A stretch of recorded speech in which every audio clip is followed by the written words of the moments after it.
Hi there. Today we're going to be talking about Louis XVI and Marie Antoinette and how they were involved in the French Revolution.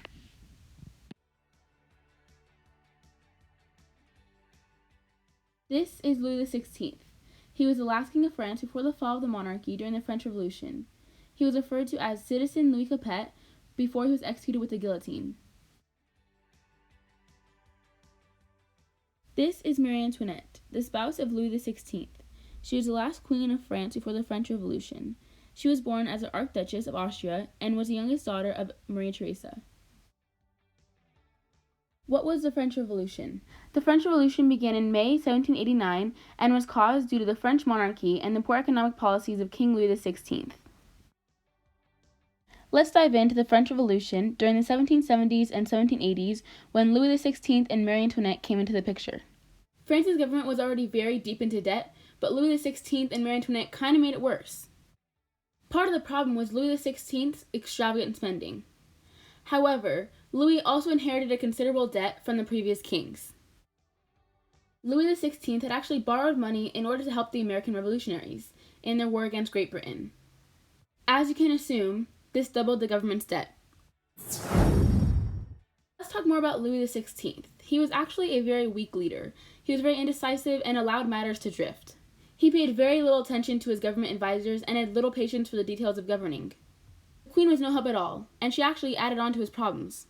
She quite frequently interfered in the government and offered Louis poor advice. Marie Antoinette was a part of the royal family of Austria, which was France's longtime enemy. So, as soon as she set foot in France, she was very, very unpopular. She spent most of her money on gowns, jewels, gambling, and gifts. Because of this, she was quite often known as Madame Deficit. Louis XVI put off emergencies until he had absolutely no money left. So he decided, why not impose taxes on the nobility? However, not everyone approved of this idea. The Second Estate forced him to call a meeting of the Estates General. What is the Estates General, you may ask?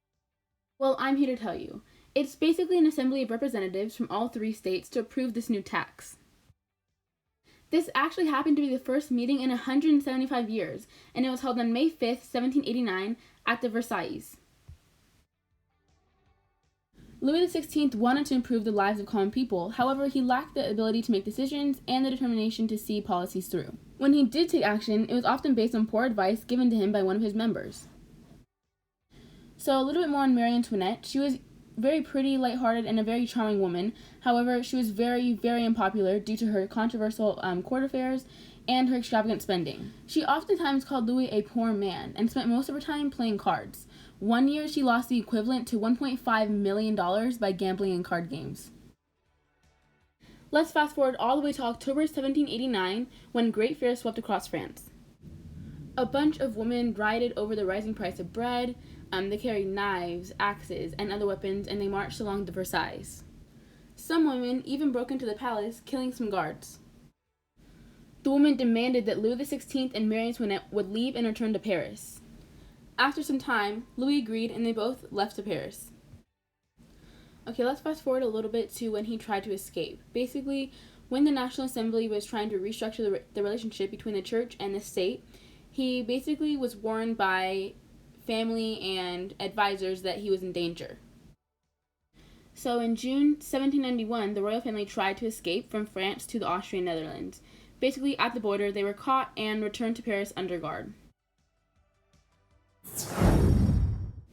This machine that is up on the screen currently is called a guillotine, and it's basically how Marie Antoinette and Louis XVI were executed. Due to Marie Antoinette and Louis XVI trying to escape, it basically led to their executions, and here's how it happened. This picture right here is the National Convention, and they basically reduced Louis XVI's role from king to a common citizen and prisoner. So then this happened. On January 21st, 1793, Louis XVI walked up the steps of the scaffold and was beheaded by the guillotine. I was a queen, and you took away my crown, a wife, and you killed my husband, a mother, and you deprived me of my children. My blood alone remains. Take it, but do not make me suffer long. Mary thought these were her last words, but little did she know she would spend 2.5 months in a noisy dungeon. After 2.5 months of living in a noisy, moldy dungeon that reeked of pipe smoke, rat urine, and poor sanitation, her time had come. At 12:30 p.m., on October 16, 1793, Marie Antoinette was taken to the guillotine and was beheaded. This was Marie Antoinette's last letter before her execution. The beginning says, "It is to you, sister, that I write for you the last time. I have just been condemned, not to the ignominious death, it is such to the guilty alone, but to rejoin your brother. Innocent like him, I hope to show the same firmness in my last moments." To kind of summarize basically what I just said, Louis XVI and Marie Antoinette were not the best royal family. Louis XVI was not prepared for his duty as king, and Marie Antoinette had an extravagant spending problem. Both ended up being executed after trying to escape Paris. That is all I have for you guys today. I hope you guys enjoyed listening, and have a great rest of your day.